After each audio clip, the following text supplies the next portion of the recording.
G'day guys, hope you are kicking ass and taking names. It is your friendly neighborhood coach, and I am talking Fyreslayers with a very well-respected player, a man that I've only briefly met, but I hear nothing but wonderful things from the Magma Droths himself. It is Nathan Thompson. G'day. Welcome to the channel, and thank you for bringing me a very interesting Fyreslayers list. This is not normal. This is a competitive but not boring list. Yeah. It's good fun, but it's different. So yeah. So Nathan's coming straight out of Geelong. Shout out to the Geelong crew. You know who you are, Coots, Clarky, and thank you for Warpig for joining up on members. But if you're new to the channel, we are talking all things Fyreslayers. And Nathan has been doing quite well, been playing Fyreslayers for a long time, and recently went to an event called Summer Smash, did pretty well. That's a real-life tournament. And I was looking over the list, and I thought it was a very interesting list. It's not a traditional Fyreslayers build where you put all the naked babies on the table, you run them up, and you just super durable the end. So I want to explore this with you. I want to kind of go through some of the rules, talk to me a little bit about how you use the runes and all those different things. But start to me, like, what drew you to this army? Because I think for me, it's one of the armies that I think you either love or you hate. And I haven't quite got it just yet. But what drew you to Fyreslayers? Well, I got into AOS probably a bit later than most. I had taken a bit of a break from the hobby before that, and didn't play a lot of fantasy. I was mostly 40k, and my mates got me into fantasy. So I didn't get to do all the things in fantasy I wanted to do. And one of the things I wanted to do was a heavy Slayer dwarf list. I always loved those old school Slayers, Dragon Slayers. There was flavour to them. As an Empire man, I loved Slayers. And in my flagellant unit, I still have one Slayer that I just put in there just like for lols. It's actually an old dwarf berserker model. Very, very old model, but I loved the Slayer models. There was just something about them. Little unit of 5 that just runs up the board and just cuts sick with like super high strength. And they were fantastic. And I saw them, I thought, look, this is the way to go. I think I was tossing up between a few different armies. I wanted to do one of the newer lines. I didn't want to sort of rehash some old stuff. So I saw them and thought, this is perfect. So I picked them up and haven't really looked back since. I didn't play them a lot initially until the new book came out. I was still learning the game at that point, but when the new book came out, I've really gone all in on them and pretty much has been my main army ever since. So, if I was picking up Fyreslayers for the first time, what are the strengths and what's the things that, like, on the table they do the best? They are pure combat beasts. That's what they do best. If you want to get stuck in and just hit stuff, that is their strength. They are some of the best combat units in the game, I think. I think Heryford have a reputation that most people will look at them and they don't want to get in combat with them because they are better than most. They're also quite tough. They're hard to kill. So you just sort of walk up and just get stuck in. There's not a lot of subtlety with Fyreslayers, as you'd expect from angry fire dwarves. They're all about the combat. They don't do magic. They do have some shooting, but they're not a shooting army. It's a minor side for the most part. You've got a few prayers. You've got a nice terrain piece, but Exactly. you just want to get into combat, and you're almost like the Horde version of a Gargant. You just want to run up to the center of the board, take the objective, and hold as long as possible. You punch hard. You can do some mortal wounds. You can double attack at times. You can do some tunneling potentially if you need to, like, quote unquote teleport. But ultimately, you are about a survivability army. I'm going to take you down, and I'm going to be super durable. And some of those armor saves, like the fact that you can get like a 4-up invulnerable save or a feel no pain on like a little standard troop kills me. That's great. Most of my opponents don't think so, but I think it's fantastic. Yeah. And the worst thing is, like, I could bring like a whole army of Phoenix Guard and you'd still kick my butt. But I've been on the receiving end of many interesting battles against the Fyreslayers, and they are super durable. When I talk about shooting the heroes, no army should you shoot the heroes more than against Fyreslayers. You take down those heroes, and it's not easy. It's been more than a few times that people are like, how do I beat you? And you just kill my heroes. But it's not an easy task. simple, but it's not easy, no. But, You throw so much between, because your heroes as well, right? Those heroes that support the Fyreslayers are always within range of your Hearthguard Berserkers, your Volkite Berserkers. So you've got your Lookout Sir, then you've got the durability, all this stuff. So unless you've got like a lot of like mortal wounds, that can kind of like that's how you're going to chip them away. But they are a super interesting army. I'd love to see the range expanded. Fingers crossed. Mini Magmadroth Cavalry, come on. I'd be down for that. Yep, that's a common one. So, okay. Little units of 3, little mini Magmadroths, maybe that'd be cool. Okay, all right. Well, I have no swing in Games Workshop, despite what people might think I might have. But if I had, I would definitely get you those troops. But we're going to talk about the list that you've run, and I'd love your observations as well on some of the stuff you're going to get. So we're going to talk about a Vostarg list. But before we do that, because there's going to be a lot of Fyreslayers players who are picking this up for the first time, and there's not a lot of Fyreslayers content. And I'm guilty of this because this is only my second piece of Fyreslayers dedicated content, and I think part of it is to do with the fact there's a belief that you just put your army forward and that's it. Like there's not a lot of combinations, and it's just about putting as many, like I said, of those bodies, the Volkites, the Hearthguard. A couple of support troops, the end. But I'd love your observations. And by the way, I don't really think that, but I think from a list tech point of view, it doesn't excite me as much. But then when I look at some of these rules, the Urgold, I start looking at the terrain piece, the pizza oven. Yep. There's some interesting things that come. Yeah, I had to say it. I can't not say it. I'm sure someone in the chat's going to get angry at me, but it is a pizza oven. I've come to accept it. It's great. It's great. I had conversion ideas and I've just given up and I've accepted it. I can't wait to smash it with a Mega Gargan, by the way. I'm looking forward to smashing it. But that's probably the only smashing I'm going to do against a big Fyreslayer army. So when I take a Fyreslayer's allegiance, I'm the big thing, correct me if I'm wrong, is I'm going to get the Urgold runes. And basically what's going to happen is I have a menu of 6 different runes. So unlike your Deepkin, unlike your Daughters of Cain, where it's like, turn 1, turn 2, turn 3, turn 4, you basically have a menu and you choose which of these items you use each round. Now you can only use them once. So, once you've used the reroll once to hit, that rune's gone. Yep. But then you roll a dice and a roll of a 6, you get a supercharged version of it and you get extra stuff. How important is that to you, Nathan? And do you have any particular insights, by the way, on how you like to use them? Are there certain ones that you like to use at certain times? Certain runes that combined with certain units really well? Like, how do you look at the runes? And by the way, for anyone who doesn't know what the runes are, you can get the Rune of Fury that lets you re-roll ones to hit. You've got the Rune of Searing Heat, which is modified wound rolls for attacks of 6 do an additional point of damage. You've also got the Awakened Steel, which improves the rend characteristic by 1. You can add +1 to your bravery. You can add +2 to the movement. And you can also add +1 to hit for your throwing axes. And then if you roll a 6, they all have this enhanced effect that sits under it as well. But talk to me about these Urgold runes and how you look at them as a competitive player. Yeah, it's an interesting allegiance ability because it's pretty much all we have, but there's a lot of flexibility there. And I think it's probably one of the trickier things when you first pick up Fyreslayers is just knowing how to use your runes and when to use them properly. You do have 6, so you're never going to use all of them in a game. 3 of them are very much around combat, which is where you want to be. So those are probably your 3 main go-to ones, and they're all very good effects. They're all going to make your combat much, much better. The other 3 are a bit more situational, and it kind of depends on who you're fighting. The movement one's excellent. More often than not, I tend to use that one turn 1 because you get an extra 2 inches, which doesn't sound like a lot, but when you're only moving 4 inches, it adds up. In Vostarg, you're also moving a lot quicker because of an allegiance ability, and we'll get to that. But it means you can be quite quick on turn 1 and just sort of move up and get in position. But it's also useful on, say, missions like Starstrike, where you don't know where the objectives are. That's often a mission where you'll hold on to it.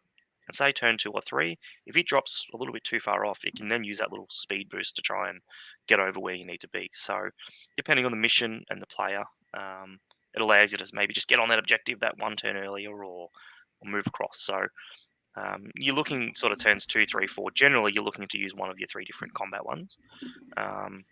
The Rend and the rerolling hits of 1 are probably the 2 really big ones. Yeah. That really good. And the supercharged effect on those are the 2 best. Some of the supercharged effects are fairly average, but those 2 are really brokenly powerful. I was looking at Relentless Zeal, and I'm like, you get the +2 to the charge roll, which sounds really good, but the likelihood of hitting a turn 1 charge, unless you've got an ultra aggressive opponent who takes the top of turn 1, the likelihood of you needing the +2 to the charge. I mean, it might get you a lucky charge, but and maybe some of those scenarios that have like a smaller gap between you and your opponent's deployment. But yeah, when I look at some of these things, like improve the Rend by an additional 1, so you can potentially have Rend 2. Well, actually, no, you improve the Rend by 2, so that means some of your things could be Rend 3. Exactly. Wow. Which, if you're fighting, say you're fighting Mortec Guard, that's really, really good. So, but if you're fighting Nighthaunt, it's now completely rubbish. So, there's a little bit of give and take, but the main one you really like is that rerolling ones. You get +1 attack army wide, which is just game ending. You're already hitting hard, and then to just have that big boost, it's backbreaking for sure. And you've got the ability to double pile in for a particular unit as well. Exactly. And I know you said some things are situational. You said Rend, for example, against something like Ethereal is not as important. But I imagine in most cases, Rend will be an important piece. Yeah. I look at something like the Fiery Determination, adding the +1 to the Bravery characteristic. And then if you happen to roll a 6, you don't take Battle Shock. Am I right to assume that's probably the least useful? Yeah, there'll be some situations, but it's probably the least useful of them. I should say it's the second least useful. I found playing Vostarg, it has some play. So one of the other lodges is Hermdale, where you're pretty much immune to Battle Shock. And in that case, yes, it is useless. But the other 3 lodges aren't immune to Battle Shock. So in those lodges, it can be a little bit more situational. Often good on a turn 1 if you don't want to use your movement up. You're fighting an enemy with a bit of shooting, or you're a bit worried about a double turn. You can use that just to sort of prevent you from Battle Shocking and having to use a CP. Yeah, I was going to say, because you've got Bravery 8. You've got Bravery 8. In most cases, you're not going to get many additions to +1. Like, you're not a Horde army. Like, yes, you can get 20 Volkites, but you're mostly going to be sitting in units of 5 or units of 10. So 8 is kind of like where you're going to be. Yeah, so it's not great, but occasionally it's a little bit of a insurance policy, I guess you'd say. The other one that I think it's up on the second half of the page there, but it's the adding a bonus to your throwing axes that you do, and adding 1 to hit for that. It's all right. You're hitting on 5s and winning on 5s. So now I was going to say, like they're range 8. They're hitting on 5s at the moment. Is there any ways to really boost that other than not really? Rune? No. So that one, against Nighthaunt, you use that because you can't use your Rend. You might be able to pop a hero. But otherwise, that one's probably the one that gets used the least by me. Very situational, but very rarely used. So it's all about those 3 combat ones, really. And it just depends on your opponent, what you want to use. If there's something that you really need to take out, you really need to assess, do you want to reroll the hits to make sure you kill it? Or do you need the extra Rend to get through the armor? I find that the extra wound is more of the turn 3, turn 4 one when you've used the other 2 big ones. So your Rend and your reroll hits of 1 are big. And reroll hits of 1, you can often save that if you've got a bit of damned terrain. Earthguard love damned terrain. We've got to save against the mortal wounds. You might take a wound and get your reroll hits of 1. It's a no-brainer. The other reason it's good is because Hearthguard have 2 different weapon options. You've got the axes and you've got the mortal wound output of the fire pikes, the flame pikes. And those you really want to be re-rolling to get those 6s.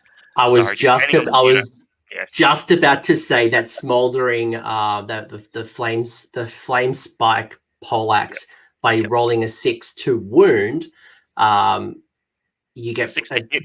6 to hit. Oh, 6 to hit. Sorry, I was thinking it's wound for some reason. No. You inflict 2 mortal wounds in addition, so I can see why the re-rolling 1s to hit. 1 is just going to be crazy because it's going to be army wide.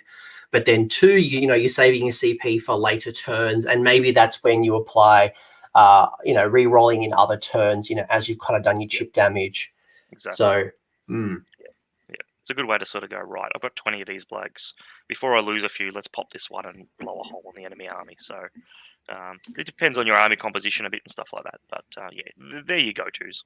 You Yeah, don't so want to turn one. Yeah. so getting the +2 movement on turn 1 is probably where you're going to be, unless someone like Alpha strikes you and gets in front of your face turn 1. Turn 2 is mostly going to be something like Rune Fury or Searing Heat, again, depending on the situation and what you're at. And then maybe later on going for the Rend. And if required, the Bravery, again, give or take, if you're playing something like Night Haunt or Phoenix Guard or whatever it might be. The other thing that is worth considering is if you think you're going to get double turned, these runes will last to your next hero phase. So if you're going to move your boys up into the middle of the table and think, I can give away a turn here or get double turned, you can just pop that and sort of go, if you want to charge me, by all means. But I'm going to hit really hard for 2 turns. So there's that consideration as well. That might actually be a reason for your opponent to give you the turns so you don't get the double turns. You're like, I can't really handle you re-rolling ones and doing that explosive damage again, especially if you get the enhanced effects. You're like, I want out of this ASAP. Yep, exactly. You take the turn. And that's something I'll touch on later on, is there's a bit of mind games when you play Fyreslayers. It's one of those things that people don't realise, but that's part of it. So just shoot the hero. And then other than, so once you use the rune, you no longer can use it. So you've got 6 to choose from, 5 battle rounds, whatever it might be. The other benefit is you're going to have like a sub-allegiance where you can take Vostarg. Hemdar is the other one. That's a big one. You've got 4 different options, but the one we're going to talk about is Vostarg. We'll get to the rules on what it's bringing to your army, and I'd love to understand why you chose that. What do you call them? You call them lodges. That's right. Lords of the Lodge. Of course, lodges. And I'll find out why you chose what you chose. But before we do that, I want to talk about your allegiance terrain. And I was rereading them, and a lot of players that I seem to play, they don't really care about this. I don't know. It's because they're not keeping their rune smiter or their priest, in the backfield. They're always chasing up their dudes up the battlefield, or for some other reason. But when I look at these rules, they're actually quite interesting rules. You get, +1 to your prayers for the Fyreslayers if they're within 6 of the magmic Battleforge, and then you got this once per battle. You stop casting, or you can't use the Molten Blessings anymore, but you do get a reroll to save rolls of 1 for friendly Fyreslayers on the battlefield. So that's quite an interesting rule for something that's free. Yeah. How do you play with it? Is it something that you consider in your list? Are you keeping a priest in the backfield to take advantage of it? Is it a turn 1 only kind of thing? Is it something that you think about long term? Yeah, it's definitely a long term consideration. So one of the weird things is how it's deployed. It doesn't get deployed like normal terrain. You don't do it before you set your armies up. You actually have to have a priest on the table. So you do it after deployment. So you really do have to think about it when you're deploying, because sometimes you'll set up and think, I didn't think about where I'm going to put the damn thing. Now I'm sort of stuck. I kind of have to put it there. So you really have to think a little bit ahead. And then, like you were saying, you're going to chase your units up the table, then you kind of want to put it forward. If you put it too far back, you're only going to use it once. So it's not ideal. In the list that we'll go through in a second, I'm throwing a couple of priests pretty far up the table quickly turn 1. So I want to have it as forward as possible. So when I activate it, they'll still be in range. Because you really want some of those prayers. Some of those prayers going off on a 2-up, it's just that much more consistent, which is great. I was wondering if it was going to be similar to the Morpot in Ogres, because you often find, especially if you're taking like a Beast Claw Raiders build, your Stonehorns are running up the board. You get like 1 turn. It's nice to have, but it's not required. I guess your dudes aren't running as fast, but 6 inches is a very short range. And to me, having your priests close to your units is far superior than anything like this. It is, yeah, but you can play around a little bit. If you know that you're going to just leg it up the table and you're not going to use it, you just blow it up turn 1 and give yourself that Mystic Shield, which again gives you a bit of a double turn insurance. But it's sort of in your terrain, in your deployment zone, and there's a lot of missions where that's still half the table. So you can sort of throw it up in front of you, and then by the time you get to the half table, you're often still in range to activate it. You only need to be within about 6 inches, I think, to activate it, and then it gives you an 18-inch bubble. So as long as you're moving up with it, you can often get 2 or 3 turns out of it. I think a lot of people, myself included, when we first used it, we didn't really think much of it. Exactly how you were describing it, you maybe use it turn 1 and then kind of neglect it. I've also find it quite useful as a bit of an annoying screen in a way. So missions like Knife to the Heart, you can sort of put it on one table edge, and if your opponent's going to come at you, they sort of got to go around it a little bit, or at least up and over it type thing, just to add a few extra inches into a 9-inch charge, trying to force them into the side that you want them to come on. You can use it to sort of protect your heroes. If you're using realms and you go Ulgu, you can use to hide behind it, for example. So there's a few other subtle uses for it that people don't really consider, but no, it's one of those ones that people don't talk that much about. It just seems to be, but it's very useful. Your prayers are very, very good at supercharging your army, and if you can make most of your prayers are 3 up, this makes them 2 up, and that's really, really important. So the only thing it doesn't affect your endless prayers, which is a bit of a shame, but the basic War Scroll prayers on Rune Smiters are very, very good, and you really want some of them. And some of the ones that you can pick from your table are also very powerful. So having that consistency is really, you can't overstate it enough. Really no, because there's not a lot of re-rollings to your prayers. No. It's not like it's not like Daughters of Cain. It's not like your Corn Priest. I remember playing a bunch of Fyreslayers, and it's really like a 3+. It either is or it isn't. So getting that +1 and just guaranteeing a little bit more just really helps. So it's really, really good, and it's free. It costs you nothing to bring this terrain piece. So exactly. So you just got to think about it, and Anything else? Because you deploy it after everyone's deployed. Sometimes you might get a little bit lucky if they've deployed something that you kind of want to make a little bit more of a difficult run towards you, like a really big blob. You can just sort of shove it in front of them. You still got to deploy it within range of your priest, but if they've set up in a way that you think this is actually a hindrance to them, you've got that as well. Doesn't happen often, but it can help. Big Gargan. Well, actually, no, Gargans can step over it, can't they? But how tall is it? Gargans can only step over terrain pieces of 4 inches. So I don't think any Games Workshop terrain pieces are actually under 4 inches. But I just want to smash it with a Gatebreaker, just by the way. But the likelihood of getting to it is slim to none. But I do want to call out as well, Jared. I will bring this comment up. Jared's mentioned as well that Vostarg has some White Dwarf battalions as well.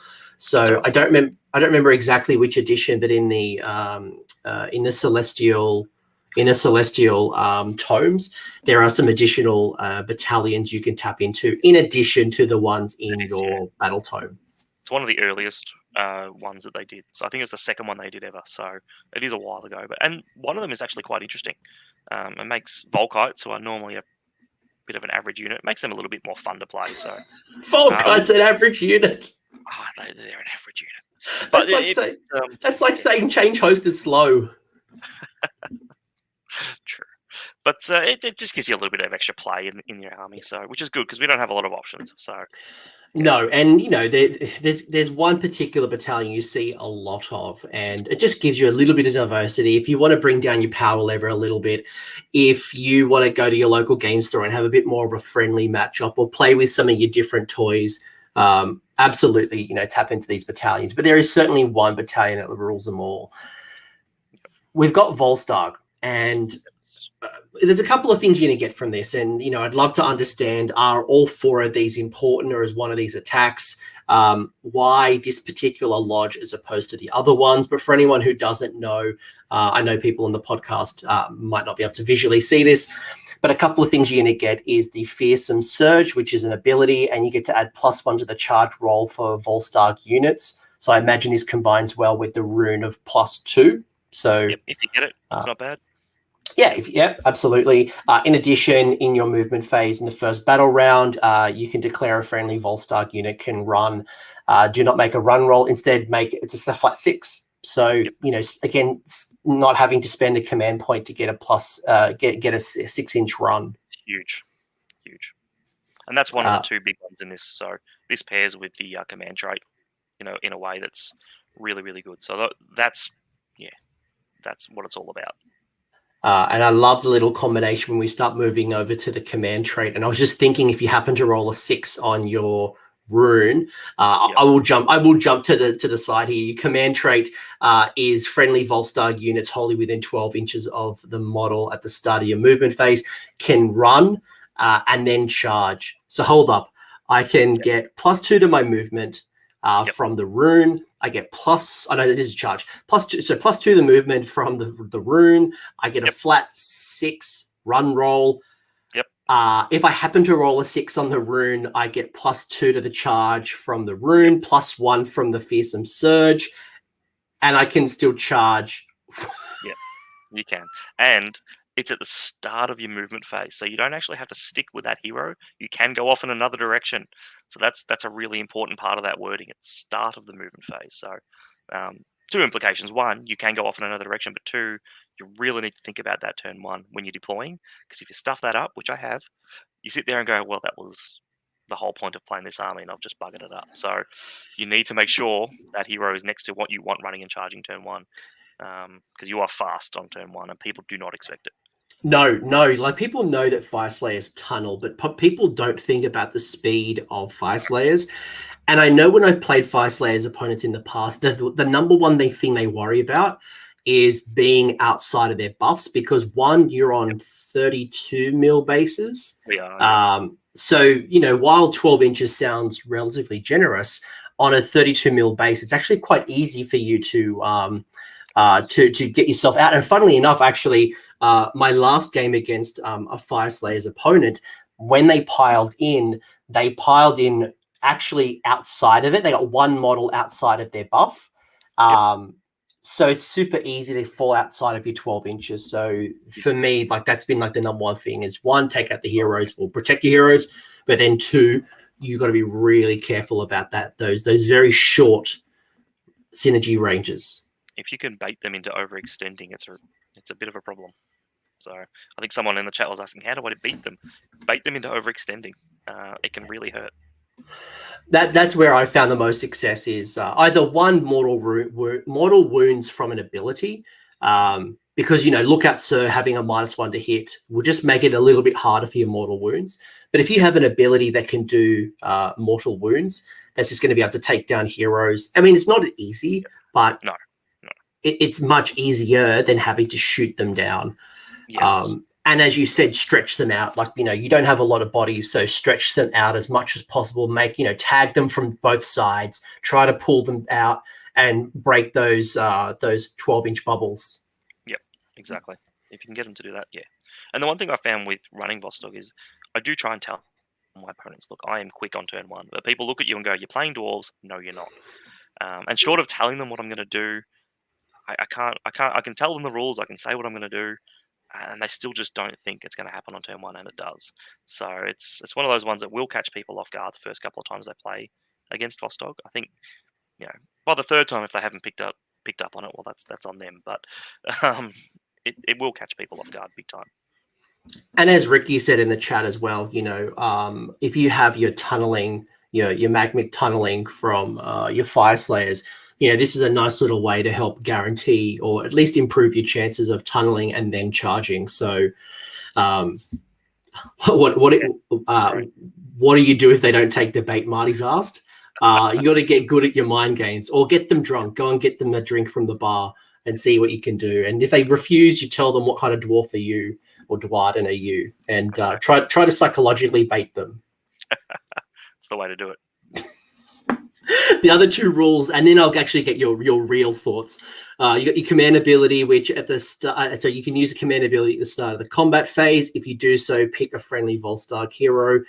Until the end of that phase, add +1 to hit for attacks made by that hero for your Hearthguard Berserkers and your Volkite Berserkers and your Hearthguard Berserkers, wholly within 12, and you can't use it more than once. So we've got the ability to reroll 1s from a rune, obviously reroll 1s from command ability, and so command point. And we also have an ability to add +1. So that brings your 3s down to 2s. It does. And your War Scroll Prayer on all your Rune Smiters is reroll wounds. Just flat reroll wounds. So you can make some Hearthguard Berserkers who are already pretty powerful, extremely, extremely reliable. So it's one of those ones that you look at and think, that's great, but I have found it's more situational. It's good against anything with a -1, -2 to hit. Lumineth, for example, with their Shining Company, for example, it can help offset that, or it can just help really just sort of step on an opponent hard and fast. Unfortunately, you don't always use it, but when you do, it's really, really good. Talking about command points, how do you find your command point situation? Do you find like you have a lot? Do you find like you have to make really tough choices on where you spend them? Is it something, early on you try to conserve them? Where's your command point game at? I think turns 1 and 3, you generally have enough to do what you want to do. Then you start to run it dry a little bit. Armies like Lumineth or anything that can steal a command point, Lumineth making 2 command points, they hurt. That can make you think about it, but that's the same for any army. Fyreslayers kind of have a couple of command abilities that are above and beyond better than everything else. You really don't care about the other command abilities. You want to be doing so in Hermda, it's strike first. You want to be doing that. So that's what you're going to be doing. You're immune to battle shock. You don't care about that CP. You've got to reroll 1s, so there's a turn you don't have to care about that CP. And in this army, you really just kind of want either, if you've got the spare CP, that command ability is great, but rerolling a slightly long charge is probably better because you're trying to get up turn 1. So I find that, first few turns, you're generally not starved for points. You've always got a battalion. So you've always got 2 out of the gate, sometimes 3 if you buy 1. So you're generally pretty good off for your CP early game. I was going to say that I imagine that any way you can increase your movement is just going to mean that you don't have to re-roll those charges. The fact that, in Vostarg as well, you get the flat 6 and you can run and charge. Again, just, I'm keeping command points from re-rolling the charge, well, most of the time. I'm sure there'll be, very rare occurrences where you fail it still, but you've almost guaranteed yourself a charge. So you're keeping those command points, money in the bank. Exactly. Just ups that reliability, which is what Fyreslayers like. So, and I really find that you get real value for money. Again, I keep talking about this double pile-in ability that you can attack and then attack at the end of the combat phase in a certain build or a certain combination. So if I'm spending, burning a rune and then I'm spending a command point, you're really getting incredible value. And then if you happen to be double turn, you've just got this even more value from a very finite resource. So exactly. And that's why we have a few command abilities that are just so much better than the others because of that double attack and things like that. You're really just getting extra benefit. It's almost a cheap CP for us at that point. So so far, the ability, the command ability, and the command trait, there's no fat. It's all really good. Then we look at the artifact of power, the Vostarg. At the start of the battle, pick one of the bearer's melee weapons, improve that weapon's rend by 1. In addition, unmodified hit rolls for attacks made by the weapon of a 6 adds +1 to damage. Yep, it's good. I just had flashbacks of you rolling a 6 on the improve rend rune, so you get +1 from the Vostarg. +1 from the rune. If you roll a 6, it's a +1. Yep. I'm sure your weapons already have a rend 1. So you like rend 4ing. If you happen to have a rend -2 already, it's like rend 5. Yeah. And the 2 heroes that you want to throw this on is either your Rune Father. He's only got 3 attacks, but he is a flat 3 damage, rend 1. So this makes him rend 2 flat 3 damage, which is great. He does benefit from that command ability if he's the one that uses it. So suddenly he's dishing out a lot of pain. The other one, and it's not in my list, but the Grimwrath Berserker with the Vostarg is a really good choice. He can attack twice, so you're looking at potentially 8 attacks a turn. I think he's rend 2 or rend 3, 2 damage. Solid little hit piece. So there's heroes in this army that can take advantage of that weapon and really hit hard with it. So he's already rend 2, and then when he dies, he can pile in again. He can, yep. So he can hit pretty hard. He goes up to rend 3, 2 damage. You might even pop it up to 3 if you hit a 6. So suddenly it's real solid. That's crazy. So let's actually get into your list. So again, you've been playing this. You've been playing this particular list and variants of the list. Yep. And you've already mentioned, you could put in a Grimwrath Berserker. You could manipulate, different parts here and there. Yep. But one of the things that I really wanted to pick out, and one of the reasons why I wanted to speak to you, Nathan, was when I looked at your list, one, you did well at a real-life tournament. This is not a TTS event. This is a real-life tournament. Yep. But 2, you were running Magma Droths, and I don't see a lot of Fyreslayers players bringing Magma Droths. They do it for lols more than ever. Most of your points are going into, your foot troops and your foot heroes. And you were crazy enough not just to take one Magma Droth, but you took 3 Magma Droths. Yep. So I really wanted to understand how this list worked, what the Magma Droths were bringing. And obviously, we'll talk about the list and your experience. But for me, I think Fyreslayer players might be looking for something interesting and something different. And I think this is a really good example. It is no silver bullet, guys. It's just one particular way of building it. You season for taste. But we'll go through the list, and then you can explain some of your rationale on why. So we start off with the Rune Father on Magma Droth, which is the general. It has fiery endurance. It has the Voss Axe, which is coming from your Lodge of Vostarg. And you've also got the Magma Droth trait, Coal Heart Ancient. Yep. You then have a Rune Smiter on Magma Droth, which is the Key Forge with the Droth Helm, with the Coal Heart Ancient Magma Droth trait, and the Prayer of Gilded Claws. You've also got a Rune Smiter on Magma Droth, a Forge Key with the Searing Heart Prayer. You've got a Auric Rune Master with the Prayer of Ash. You've also got a Battlesmith.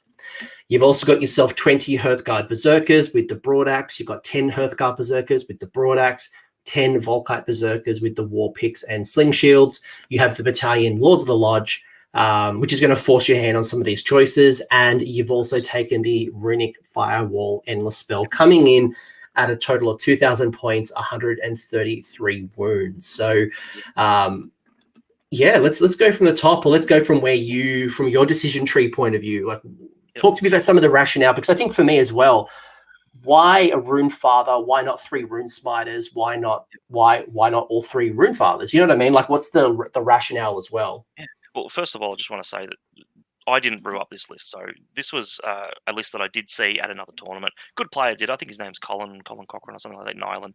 And I'd been playing a lot of off-the-wall stuff at that point, trying to find something unique in Fyreslayers. And I had a few that I liked. And I saw this and thought, no, I'm going to give this a crack. And I really, really enjoyed it.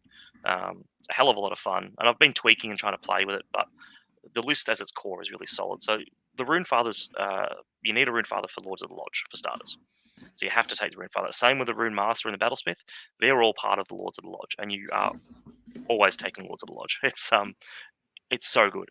In a competitive environment, you will always take it. If you're playing a friendly, maybe not so much, but those are the 3 heroes you have to take. So those are Lords of the Lodge, you're taking the Auric Rune Father, which is keyworded, so I imagine that's the Magma Droth.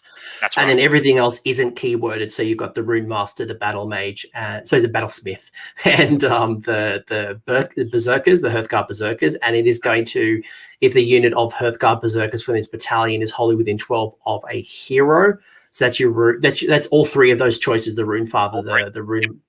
Yep. At the start of the combat phase, then after the unit has fought, it can fight again, basically. It can fight a second time after it's fought. So that's brutal. Yes, that's great. It's brilliant. Absolutely brilliant. So the Rune Father being on a Magma Droth is particularly good. And so you were saying before, occasionally you'll see a Magma Droth in a list, but it's a Magma Droth. And it's either a Rune Smiter or a Rune Father. I think the Rune Father, the rationale usually is that it's got a bigger buff bubble because you're on a bigger base. Now, it's really important in this list because that buff bubble is that run and charge. So, the bigger that bubble is, even if it's an extra inch or 2, really, really important. And it's also an extra range if you are close to that 20 Hearthguard, it lets them attack twice as well. So I was going to say, like, having a foot troop Rune Father trying to keep 20 Hearthguard Berserkers in a 12-inch bubble is probably near impossible. But all of a sudden, when you start putting on, what is it, a 90-inch oval? So 90-inch. It's a big base. And if you got a quite a larger oval base, all of a sudden that 12 inches becomes very easy to manage for a block of 20. Yep. And the other heroes are more support heroes, so you're not trying to get them up in combat. So they're a bit easier to sort of keep the bubble in range. But the Rune Father was always the one with the command trait that you were trying to keep there. So yeah, exactly right. And 2 Rune Smiters on Magma Droth. Actually, I'll go through the traits as well because they're kind of important. The Coal Heart Ancient ignores a point of rend in combat. So if you're rend 2, you're now rend 1 when you're hitting the Magma Droth. So it just makes them a little bit harder to kill. He's got a 4-up save base. So that pairs well with some of the other traits, and we'll get to that. So we've got 2 Rune Smiters. So the second Rune Smiter is the one that's all sort of tooled up with everything. He's got the Droth Helm. What the Droth Helm is it allows you to reroll the hit rolls on the Magmadroth claws. That's any Magmadroth within 6 inches. Just within, not wholly within. And you're often running these up as a trio. You're running them all side by side. The problem with Magmadroths and why you don't see them is because their main damage output is their claws. It's damage 2, neg 1, 6 attacks, but it hits on 4s, which can be very unreliable. Now you're re-rolling those. So suddenly it goes from maybe getting only 2 hits or just whiffing completely to actually putting out 4 or 5 hits relatively reliably. And that's really big. It ups the damage. You're still not taking out whole armies with it, but now they're a little bit scary. So when you've got 3 of them and you're re-rolling all the hits on all those claws, suddenly it's just that little bit better. So that's what that Droth Helm is. Is that why? So with it hitting on 4s, is that why you avoid something like the Fire Claw Adult? Making the wound rolls, Ren 3, or looking at some of the other damage dealing Magmadroth traits. You're probably better off having a more survivable Magmadroth so that you can keep that 12-inch bubble around as long as possible, compared to the damage dealing monster that you probably attempted to build, but doesn't work as well as something that's more durable. Exactly. On paper, some of those seem really good, but in practice, they don't tend to pan out very well. You throw that Droth Helm in though, and now they're cooking with gas a little bit. That's much better. These traits, the Coalheart Ancient, and what that is essentially Mystic Shield for Magmadroths, again within 6 inches. So suddenly all these 3 Magmadroths are rerolling armor saves of 1, which is quite good. And the reason I've taken Rune Smiters instead of, say, Rune Suns is that the Rune Smiters on Magmadroth have a War Scroll ability that's once per game. You can pop it, and it's +1 armor save bubble, wholly within 12 inches. It's stackable. So you pop them both at the same time, suddenly your Magmadroths are sitting on a 2-up armor save, rerolling 1s for a turn until your next hero phase. So that's where sort of the tech in the list starts coming into play. And that did you mean to have the Ashhorn Ancient on the Rune Smiter? Because you've got 2 Coalhearts there. I did, yeah. Sorry, that's a mistake. It's meant to be the Ashhorn. Sorry. You started talking about Ashhorn. I'm like, sorry. I thought I was going crazy. I couldn't see it on the list. So you've got your Rune Father with the Coalheart Ancient reducing the rend by 1, and then for your Rune Smiter, you're taking the Ashhorn to create this Mystic Shield type bubble. So re-rolling saves of 1 within 6, and again, it's a big base, so you've got quite a juicy. Exactly. And this sort of comes back to what we're talking about before, is why wouldn't you just pop, say, your terrain piece turn 1? You don't need to in this list because that's happening all the time. So you don't necessarily need that on these units. They're just getting it for free. So suddenly your Rune Father, for example, he's sitting on potentially a 3-up, 2-up armor save, ignoring a point of rend, re-rolling 1s. So suddenly he becomes a lot harder to kill and can really tank some damage. And that's what the whole list is about, those 3 Magmadroths. Now, Magmadroths are also quite fast. They're moving at, I think, 12 inches base. So that turn 1 with your guaranteed 6-inch run, now you're moving 18 inches. You pop your +2 movement, you're moving 20 inches. So even when you're deploying 24 inches apart, you're up in their face turn 1. You got +1 to charge. So turn 1, these Magmadroths they're in combat. So you want them to be survivable. It's good insurance against a double turn. You can actually give the turn away, and quite often you will in this list, especially against other combat armies. You'll just get those 3 Magmadroths in, tie up a good chunk of the enemy army, pop all those buffs off, and they just can't kill them for a couple of turns. So you'll give the double turn away because you know you can survive and tank that damage. Meanwhile, the rest of the army is moving up behind them, taking objectives, or even better, getting into combat. So it's all about using that once per game ability on both of the Rune Smiters. Now, if you're in a mission where you say only 18 inches apart, you often get that Battlesmith up as well, and he's got another +1 armor save bubble. So suddenly you're looking at 1-up armor save Magmadroths with re-rolling 1s, which is just fantastic. That's the Prayer of Ash prayer? No, that's just the Battlesmith's just base War Scroll ability. And you do have Prayer of Ash as well, so that's another option. So you've got a bit of flexibility where you throw these plus armor save bubbles around. If your Battlesmith's not going to be in range, well, you can throw a Prayer of Ash on the Rune Father or the Rune Smiter that's giving out all these buffs, just to make him a lot harder to kill. So if you weren't Vostarg, would you tap into something like Ember Storm to get the run and charge? Probably would, and I think a lot of Hermdall players do that. They will have that prayer. Again, though, there's no reliability in it. Whereas this army, it just is. It happens, and that's brilliant. So, and you probably don't need it. You having more durable through things like Prayer of Ash and the Gilded Claws, and even Searing Heat is probably better from a durability point of view than Ember Storm. But if you weren't in this lodge and you're in a different lodge, Ember Storm could be quite useful again to get you up the board. It is, and it's also only one unit, whereas this army is doing it the whole army, more or less, if you deploy right. So, and you said Gilded Claws, and that's the one you don't actually see very often. The reason that's in there, that's reroll wounds on the Magmajoth Claws. And bearing in mind, both Rune Smiters have the reroll wounds, and they can both cast it, much like Khorne can. Any War Scroll prayers, they can cast as many times as you have. And you can throw them, if you think your Hearthguard are going to get in, you throw reroll wounds on the Hearthguard for sure. But if you're just going to get your Magmajoths in, you can have all three rerolling hits, rerolling wounds on their claws. You throw up the reroll wounds from the Rune Smiters on themselves. You pop the Gilded Claws on the Rune Father, and then you're rolling in some decent damage at that point. So there's flexibility in the list, and you can tailor it to how you're going to think you're going to be in combat turn one. But it's a lot of reliability, which is what it keeps coming back to.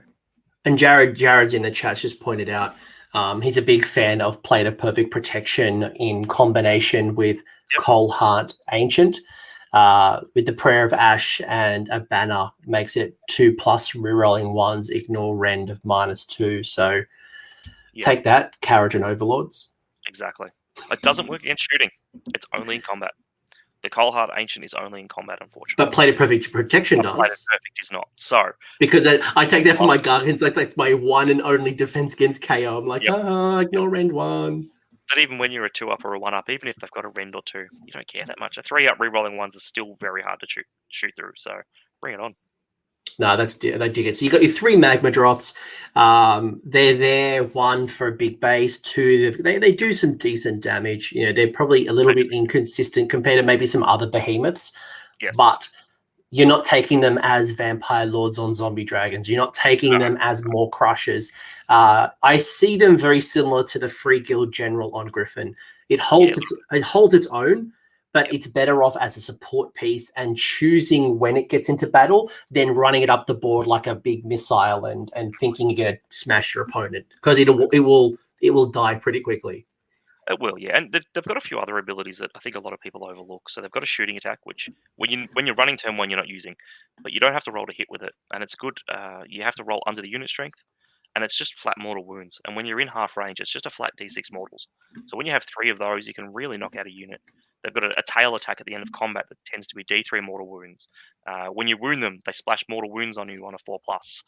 And often you'll get a lot of damage out of that.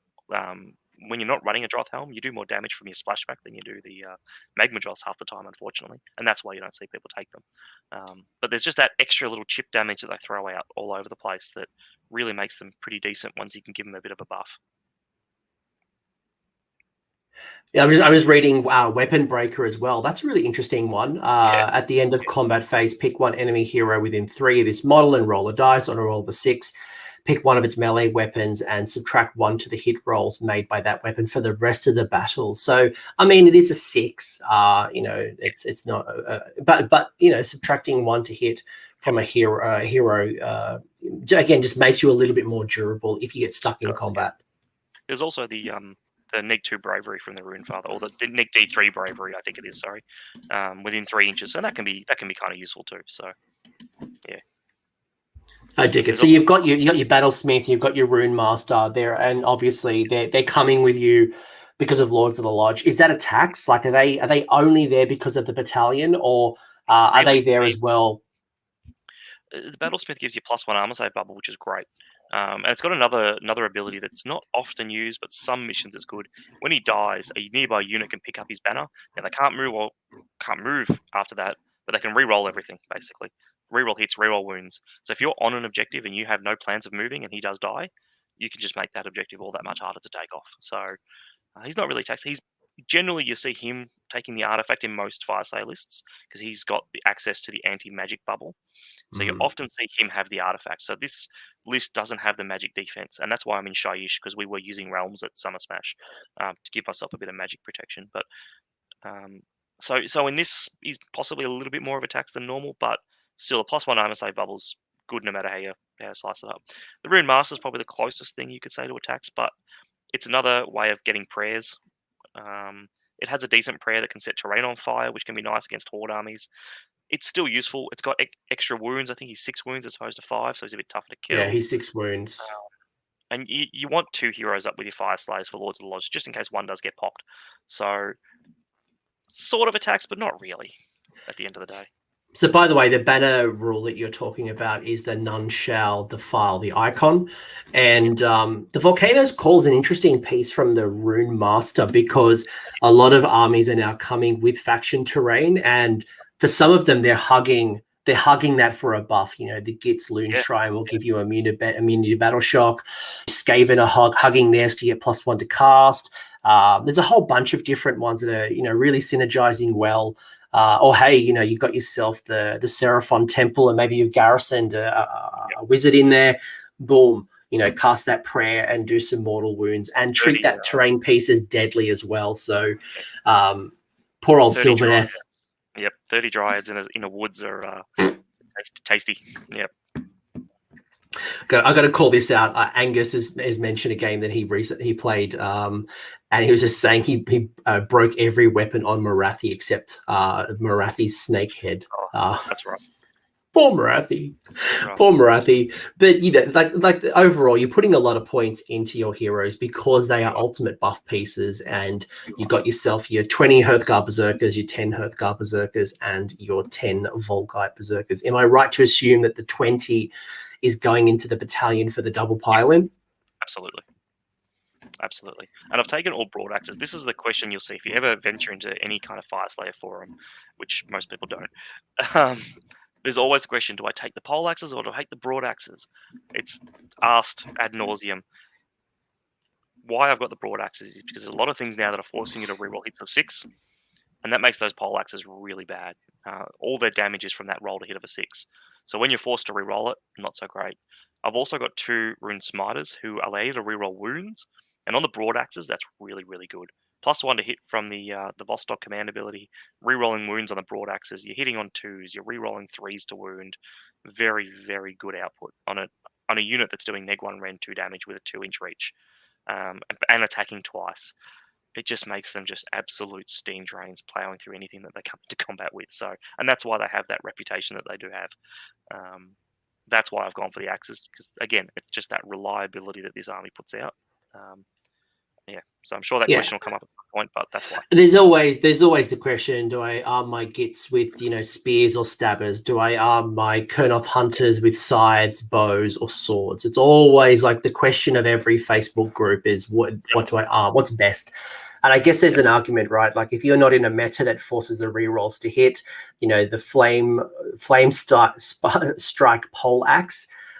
Inflicting 2 mortal wounds in addition to the normal damage, but mind you, there's no rend and it's only damage 1. So you're really fishing for those 6s if you take the flame strike poleaxe.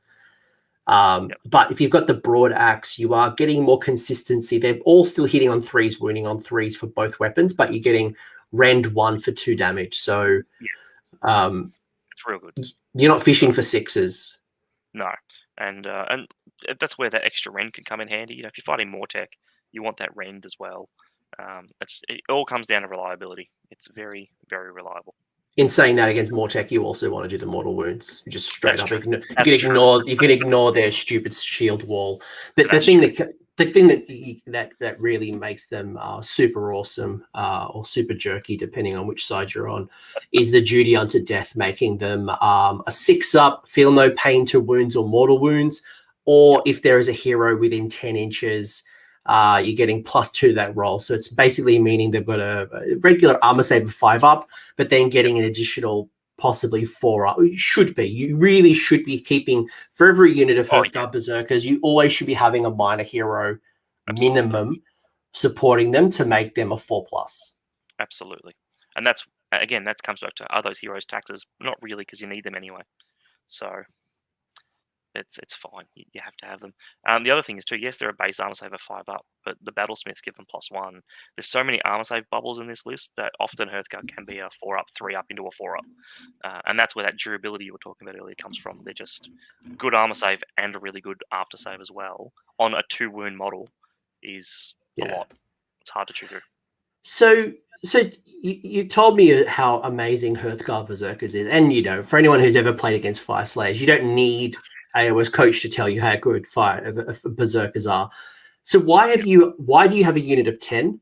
And why do you have a unit of Volkite Berserkers? Like, why wouldn't I just go 3 units of Hearthguard? And why wouldn't I just put in, units of 20, like max them out? Because I ran out of points, mostly. Look, a unit of 10 is still really, really tough. The reason you got the Volkites in there is because you don't have to babysit them with a hero. You do start running out of heroes after a while. And in this list, you really want to be throwing your Magmajots forward. The Volkites have a few niche abilities that can come in handy. They're a little bit better armor saved base in combat. They can throw their shields on the charge for a couple of mortal wounds if you're lucky. But mostly they're just a good either screen or a good backfield objective holder that you can string out, 32 mil base, and you can really just block off a huge bit of the area from deep strikes and stuff like that. So still not easy to kill, but people still have to take them down. So they're cheap, cost effective. That's the main reason they're in there, and points. So taking the Volkite Berserkers allows you to put the extra points into your Hearthguard Berserkers. Otherwise, and this is where I mentioned right at the start of the show that this is not a traditional Fyreslayers list. So what you would normally see is big blocks of up to 20 Hearthguard Berserkers. I remember back in the day you could take 30. It was disgusting. It was disgusting trying to chew through 30 Hearthguard Berserkers, but even still 20 is brutal. So if you were building a non-traditional, if you were building like an internet list or a traditional list, you'd be getting like 3 units of Hearthguard Berserkers. You wouldn't be putting as many points into your Magma Dross. You'd be putting in more points into your small heroes. You would still have to take the Runed Lord because of Lords of the Lodge, but you would have more support troops and just making these big blocks of Hearthguard Berserkers that are just going to run up the board, hold. You got your 4-up armor save. You can run and charge. You can do all this stuff, and double piling in when possible. Yeah, exactly. So you still see Volkites pop up in some lists, and it's purely just a points consideration. Usually, if you could take 10 Hearthguard and have the hero to babysit them, you absolutely would. It's the fact that you don't have to babysit them that generally makes them the slam in there at the end. Which is the hero that lets you tunnel? I know we were talking about it before offline, and So that's the Rune Smiter, but they don't get that ability when they're on a Magmajoth. They lose that ability. But they gain that +1 armor save bubble instead, which is a good trade-off in this list. So you don't have that tunneling in this list, which is a shame because it is a really good tool of the Fyreslayers, but you've got all that extra speed to make up for it, so you're not as fussed in this list. I mean, you got plenty of tools. I mean, I think you can live without one extra tool of tunneling. But again, if you were going to drop a Magma Droth and take a Rune Master instead, was it Rune Master? Rune Smiter. Rune Smiter. Very similar. Everything's a Berserker or a Rune something, so it doesn't help. But if you took one off a Magma Droth, you would be able to tunnel a unit of Berserkers as opposed to running them up the board. But hey, with the guaranteed 6 and the guaranteed run roll of 6 and being able to run and charge, it actually might work out better because when you tunnel, you've still got to be outside of 9, right? You do, yep. Absolutely. So using those abilities, there's a very good chance you're going to be much closer to your opponent, and a charge roll of a 9 is a 75% failure rate. Where if you can get yourself closer to 6, you're at over 50% success. So you want to get those command points away from being spent for run and charge. You want to keep them for your re-rolls. Exactly. To hit. Yep. So it's that good reliability. And movement's pretty key in this game. So being able to position yourself early, it's very, very handy. And that's like as a Fyreslayer opponent. One of the ways that I've beaten Fyreslayers as well is, because some of the armies that I run don't have shooting. Gloomspite Gitz, for example, doesn't have a lot of shooting. So taking down a Battlesmith or a Rune Master is quite difficult, especially my archers hit on 5s. So hitting on 6s is hot garbage. But another way is pinning you in your deployment. So stopping you from getting closer. Yeah, you might be durable, but the longer I keep you away from your objective, yeah, you eventually might beat me, but hopefully I've got enough of a lead in victory points that it'll be just too hard to catch up. So that's another way. You don't have to kill them, but you can pin them. Yeah, and like you said, most lists aren't taking Magmadroth, so you're only moving 4 inches. So if you pin us down for a turn or two and just sort of hang back a bit, it could take us a couple of turns to get there. So it's a good tactic against it if you can do it.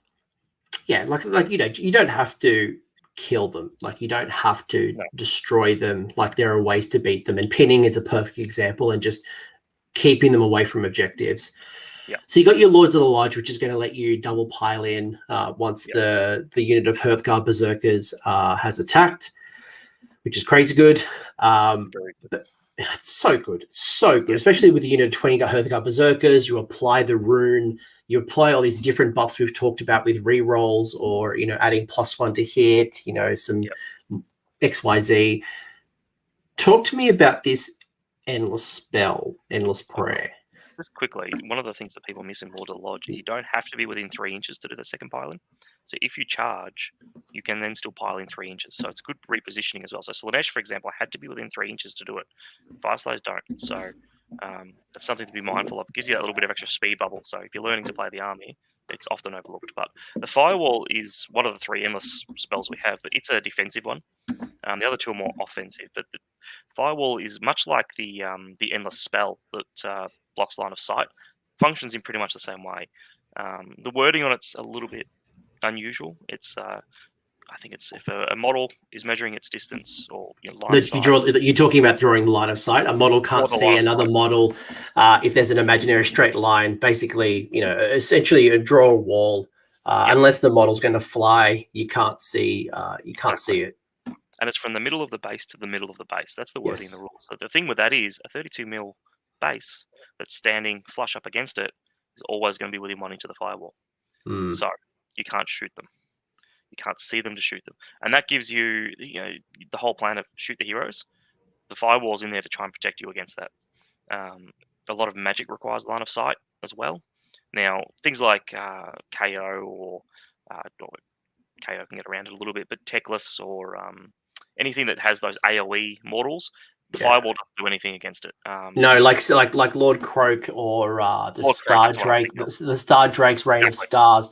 They'll just because it's just like area of effect, like it's just boom. But someone like Techless or maybe Machine Gun Nagash, who just does like 8 arcane bolts. That's going to protect you well. Yeah, and you've really got to think carefully about where you want to place it, because once it's down, you don't have control over that. You just roll off at the end of each turn. So sometimes you kind of hope it goes away to reposition it, but you don't have control over that. So you really need to think about it if you're going to be moving up. The other thing it does is it gives you, again, another reroll armor saves a 1 bubble. So there's a lot of that sort of Mystic Shield bubbling going on in this army. So that's a nice little combination as well with Impoverish to Heat. And the Magmadroth can actually move over it. It's a special rule that they have. So it doesn't actually block you in, because quite often early on, especially when you're learning to use Firewall, you will absolutely stuff up and block yourself in. And you're a 4-inch move and you've got to move around your own Firewall. You're like, what did I do that for? The Magmadroths don't care. And that's exactly their ruling. They don't care. They're impervious to the heat because they are lava themselves.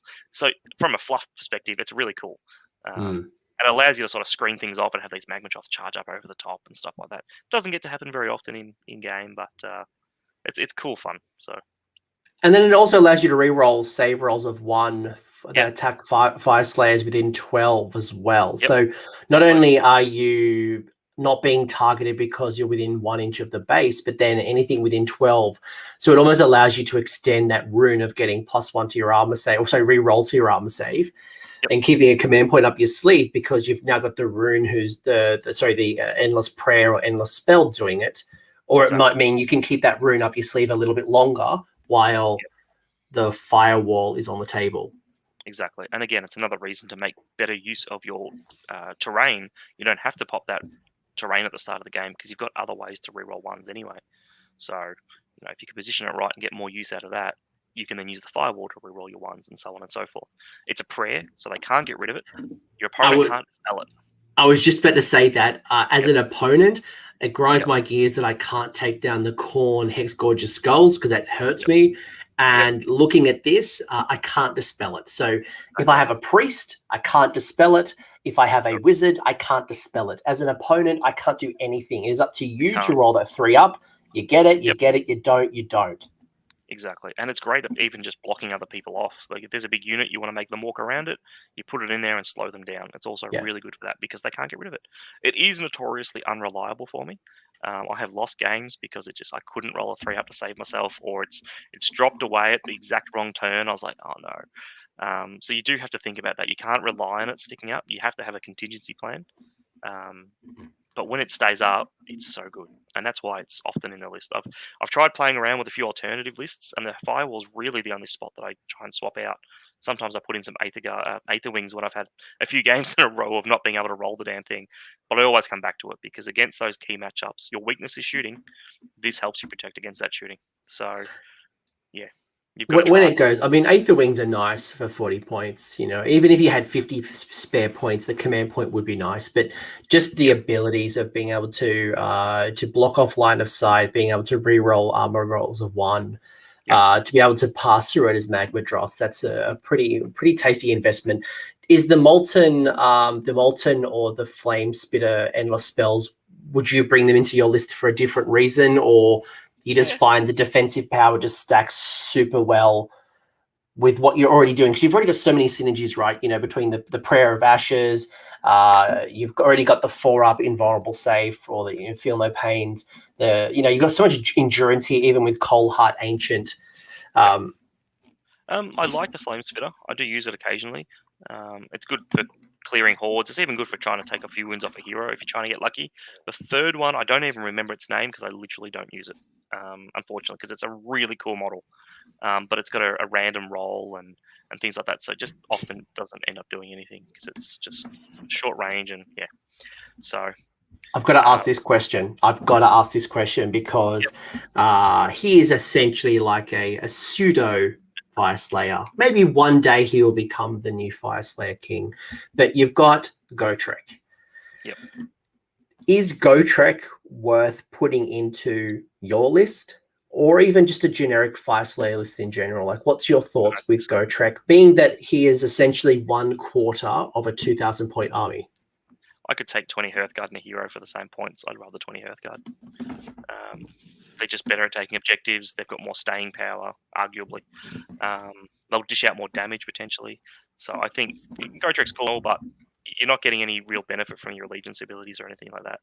So you can't make him fast or any of that kind of stuff. So, no, I don't think so. I think he's better suited in cities or Deepkin or something like that. And I was going to say, like, as a cities player, I've worked out a few little ways to get really good value out of him, especially in something like Hammer Halls. You know, get Wings of Fire. You can get, there's a Battle Mage has a spell, but the fact that your runes won't benefit him, so you're not going to be able to get +2 to movement. You're not going to be able to get +1 to charge. You know, all of that stuff is independent. He is quite slow, so if you took him, he'll do his job, but probably take a couple of turns to get into combat. Exactly. 20 Hearthguard can do the same job.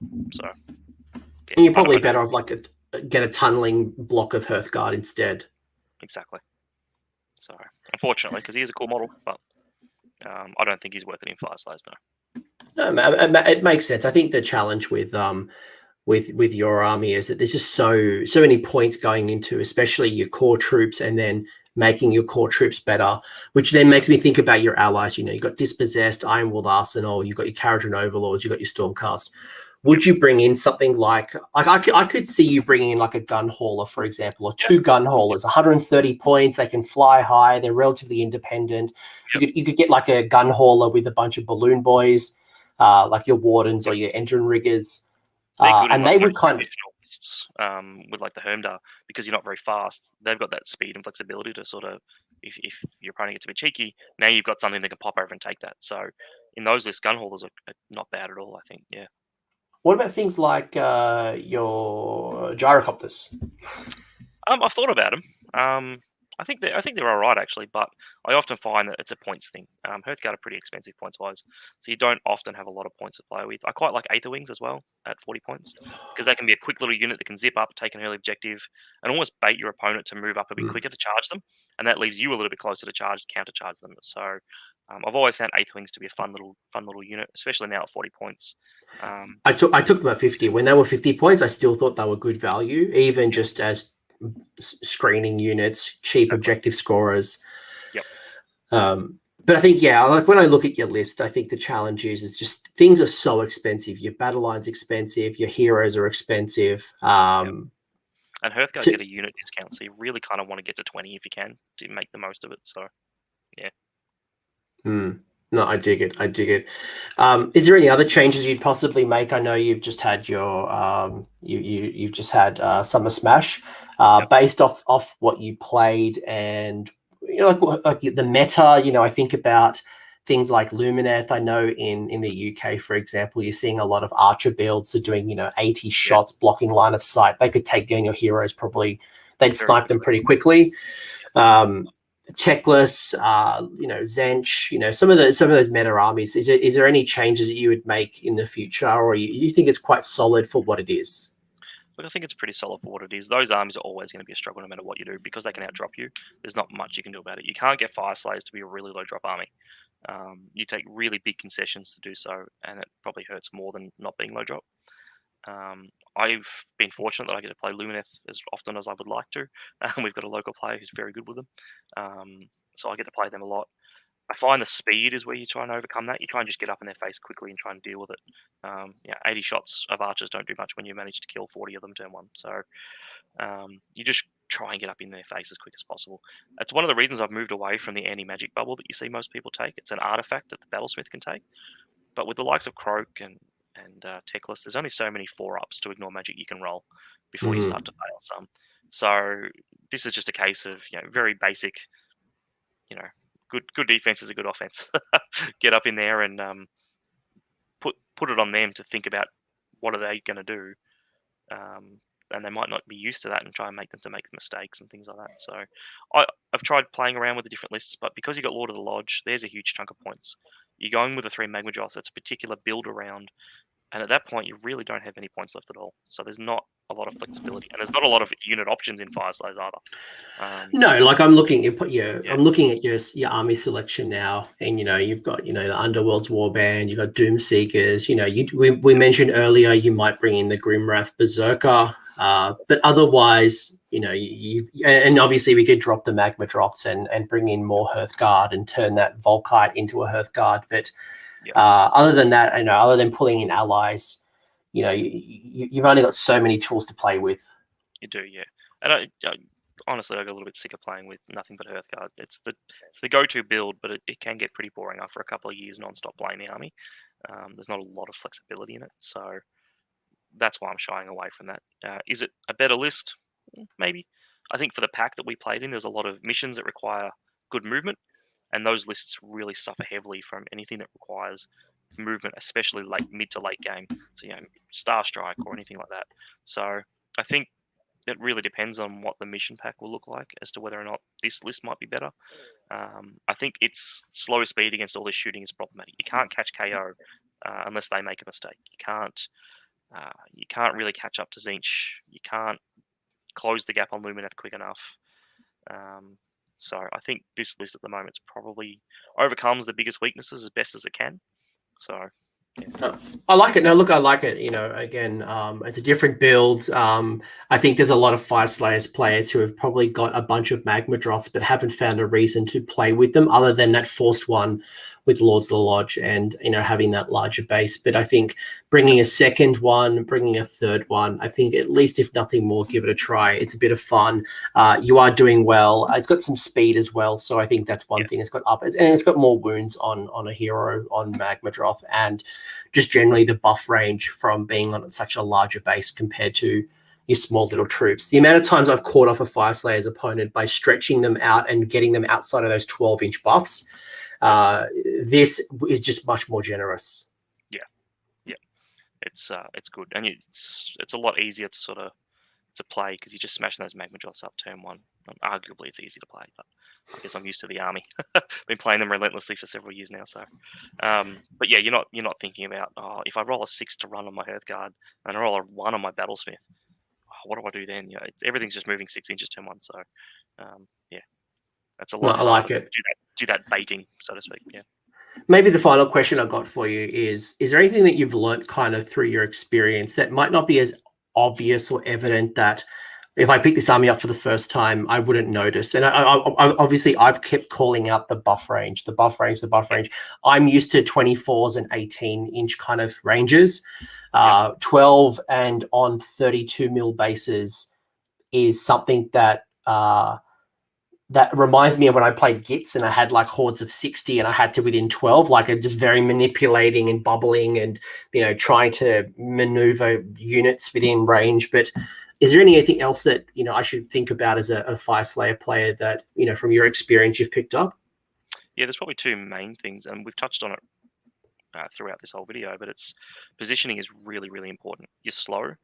Your deployment is really key. If you make a mistake in deployment, it can be very hard to fix that mistake. Even in Vostarg, while you're fast turn 1, you are still slow turns 2 onwards.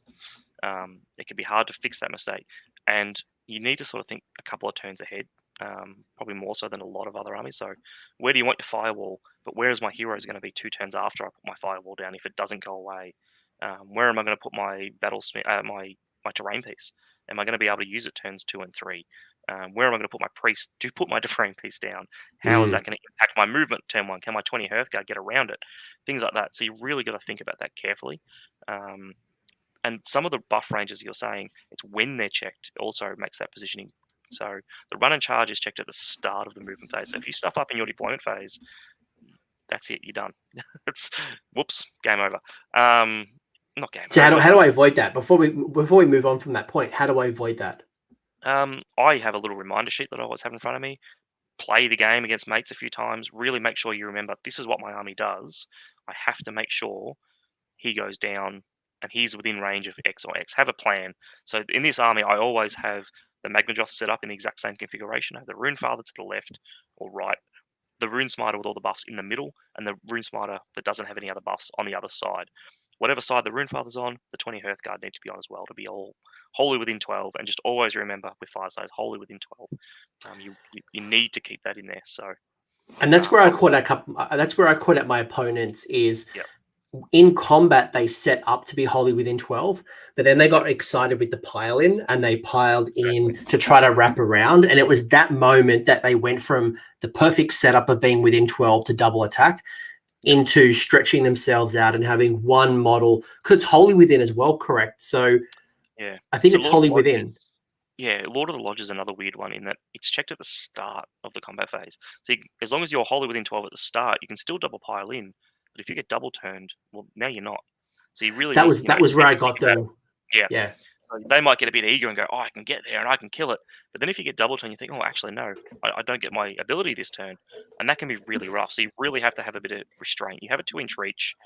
You need to always keep checking those ranges. Or you'll get pulled out of the buff ranges. And then you'll maybe lose a +1 armor save bubble and things like that. So the 4-up after save, unfortunately, isn't wholly within. It's just within 10 inches.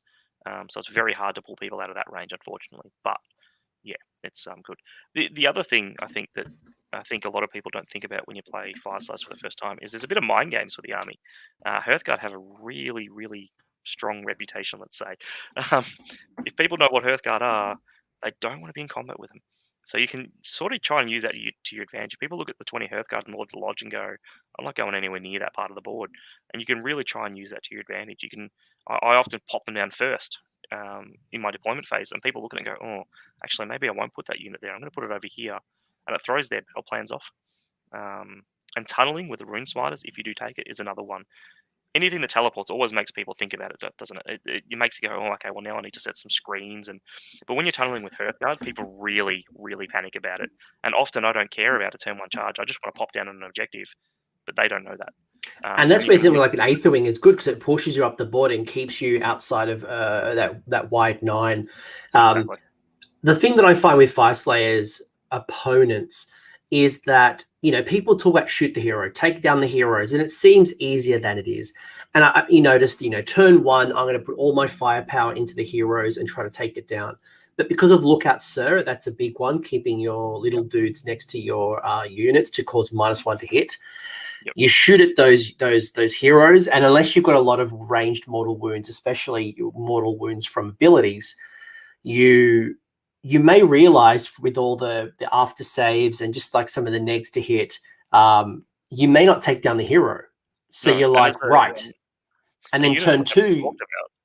Sorry, well, the unit we haven't talked about is the Auric Hearthguard. They have the 4-up soaking wounds for heroes. Yeah. And of course. And that's people look at that unit and go, oh, why would you take that? Well, they're in there to protect your heroes. They're not a good shooting unit, but they will make your heroes really hard to kill. So there's another thing that is often overlooked when you might pick up the book for the first time. And then, you're saying if there's a neg 1 to hit, you get all that through, and I roll a fall up. Well, it doesn't matter. That unit takes the damage for him anyway. So it can make them real tough. Well, what I notice is that people will attack the hero at the start, and they make the classic death move, which is turn 2, they go, right, I just put all of my shooting into the heroes. I didn't kill it.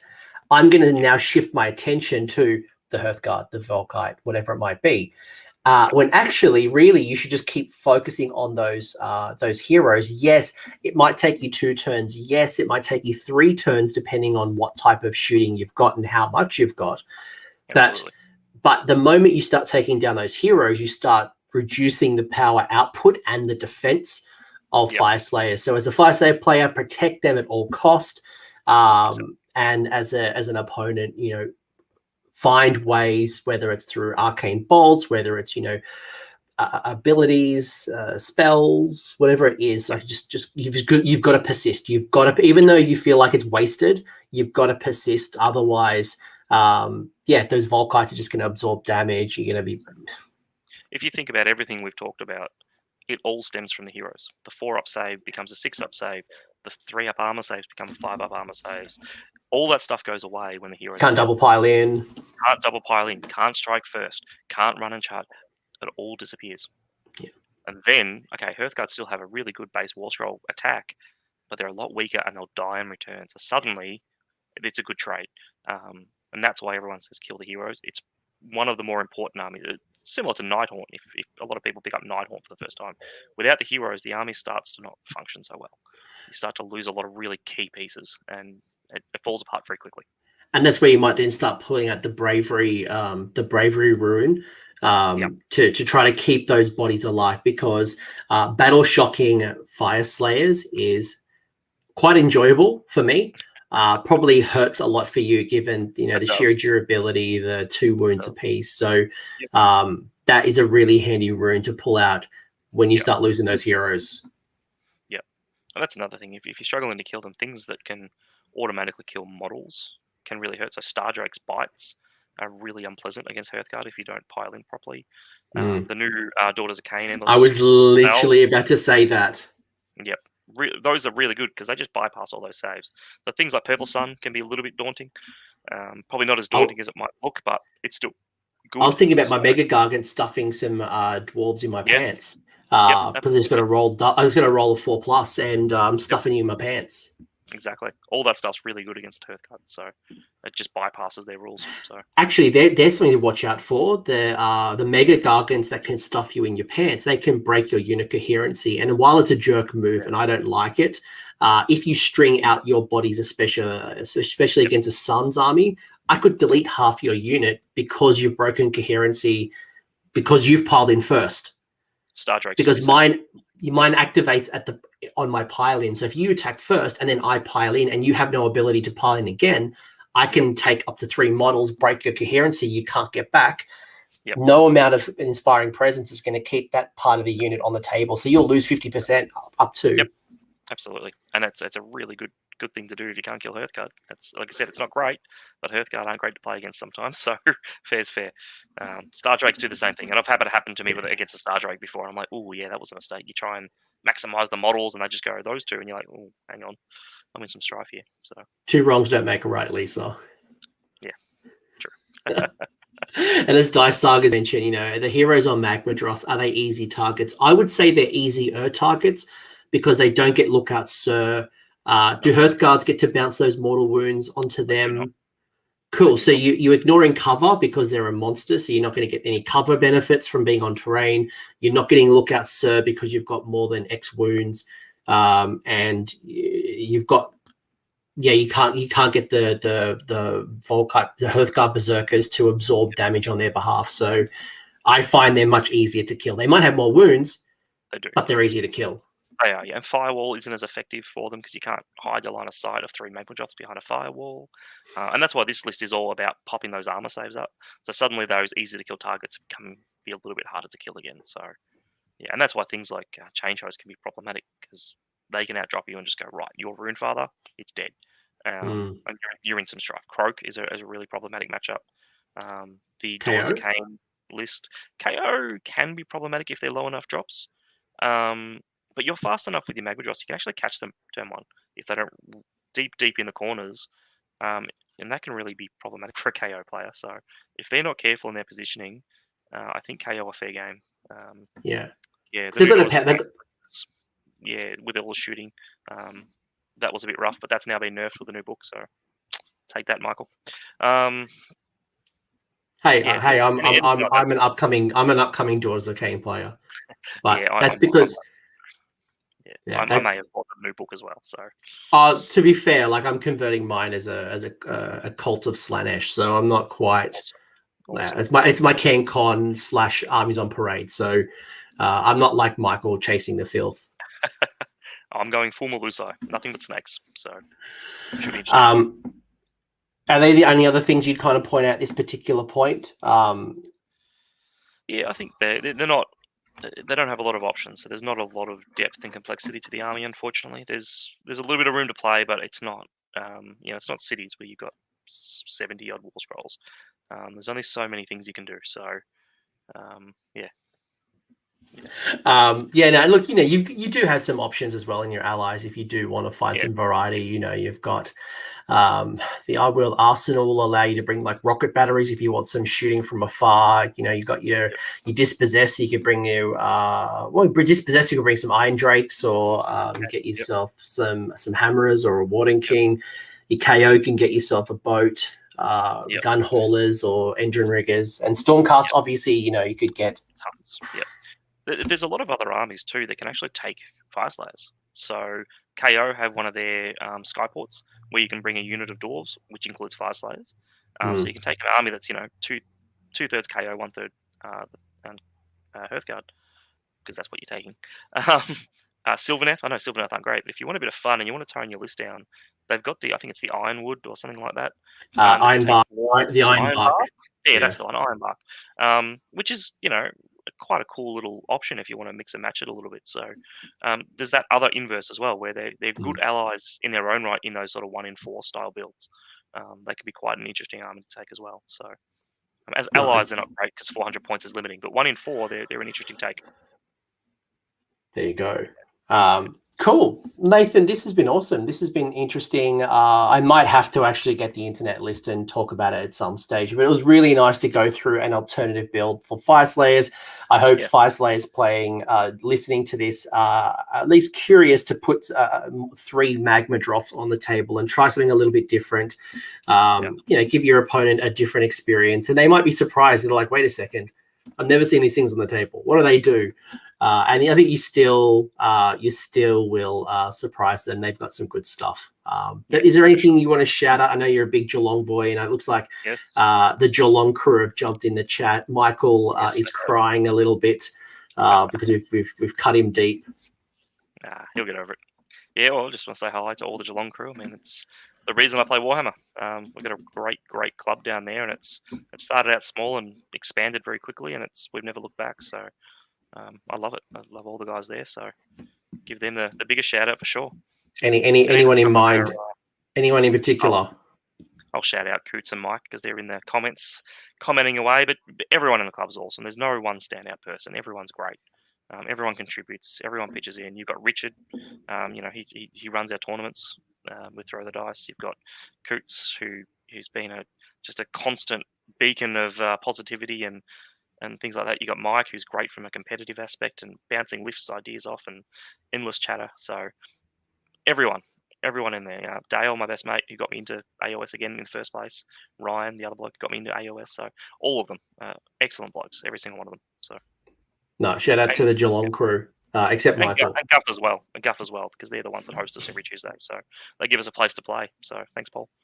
No, I dig it. Well, that's it, Nathan. I think we've talked Fyreslayers, and if people want to chat to you, I will put your Twitter handle down below later. I think you sent me the wrong handle, dude. I tried looking up on Twitter, and the handle you sent me didn't actually work. So Nathan's going to find me his handle. We'll put it down if you've got anything to chat. But there's an awesome Fyreslayers Facebook group as well. So if you just type that into Facebook, you'll bring it up. And they're a very, very interesting and positive group. They're not a bunch of winches. So no, it's pretty good. I lurk in there. I comment on occasion, so I can be found in there as well. Go check out your Naked Baby Dwarf faction. But this was interesting. I would actually love to play this, just maybe not at Vic GT because my Garkins won't do very well against this type of build. But I would love to smash your pizza oven. Unfortunately, I'm going to miss Vic GT. I've got my sister's birthday, so I'm shattered because I like going up to Bendigo, but next time. Nathan, chat, it's been an absolute pleasure. Let's log off, and thanks, everyone. Thank you. Cheers. I hope you found that discussion valuable. If you did, give the video the old thumbs up. And if you have a comment or an insight, leave it in the comment section below. The champions over here are my AOS Coach Patreons and YouTube members. So you guys are bloody legends. Thank you for all the support. If you want to know more about the support programs, the links are below down here in the episode description, along with a link to the Discord server, so we can continue this conversation. Until next time, don't forget to name your characters and have a good one.